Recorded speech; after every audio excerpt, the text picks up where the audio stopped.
la chose la plus difficile qui m'a été donnée de faire, ou d'être, ou de vivre, c'est d'être enfant de Dieu. Honnêtement, cette expérience est éprouvante. Cette expérience est dure, mais dure à un point où parfois ça vous questionne.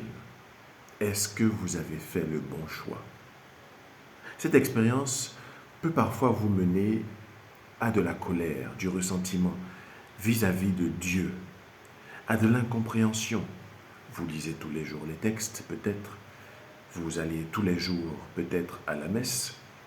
Vous faites des démarches que vous consentez volontiers et que vous sentez vous-même vous rapprocher de Dieu. Pourtant, dans votre vie, les choses sont dures, soit de plus en plus dures, soit c'est le statu quo, dans la dureté.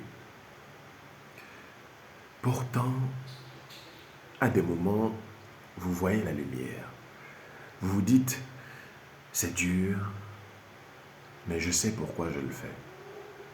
À des moments, vous lisez des passages dans la Bible qui vous font vous sentir extrêmement, infiniment petit. À des moments, vous entendez des histoires qui ne sont ni narrées dans la Bible, ni narrées à l'église, mais juste avec quelqu'un que vous avez rencontré, avec qui vous avez juste entamé une discussion et qui vous raconte sa partie. Et là, vous vous dites, ah, peut-être suis-je un peu trop dur avec Dieu. Peut-être que je ne suis, moi non plus, pas à la hauteur de ce que je demande. Peut-être que je ne suis juste pas patient. Peut-être. Toujours est-il qu'on se rend compte de nos insuffisances. Jésus va mourir sur la croix. Oui, je spoil la fin de l'histoire, qui, au final, est le début d'une autre histoire. Mais cette mort-là est une proposition. Une proposition qui va nous faire à tous. Celle de nous sauver si davantage nous acceptons son sacrifice comme étant le nôtre. Pendant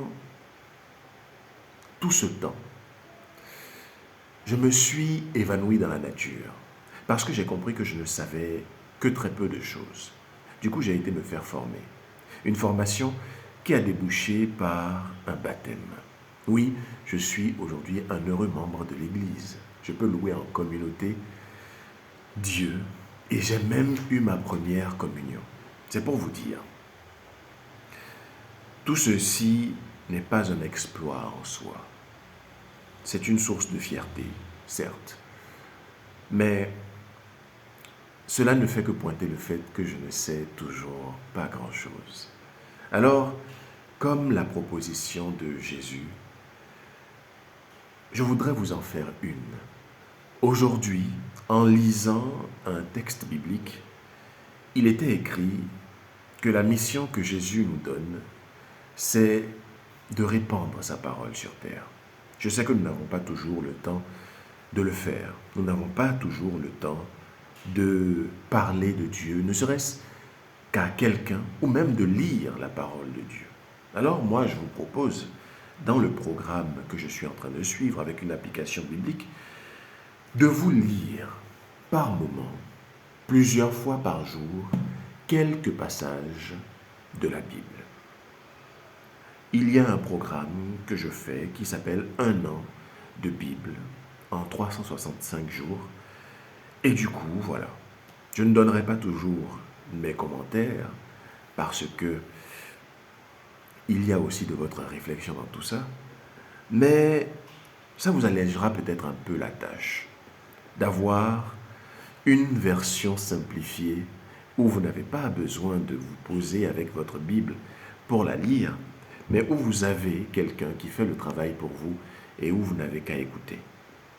Peut-être alors que nous serons connectés dans notre recherche de Jésus, dans notre tentative de le trouver. Mes amis, mes frères, mes sœurs, je vous souhaite une bonne année.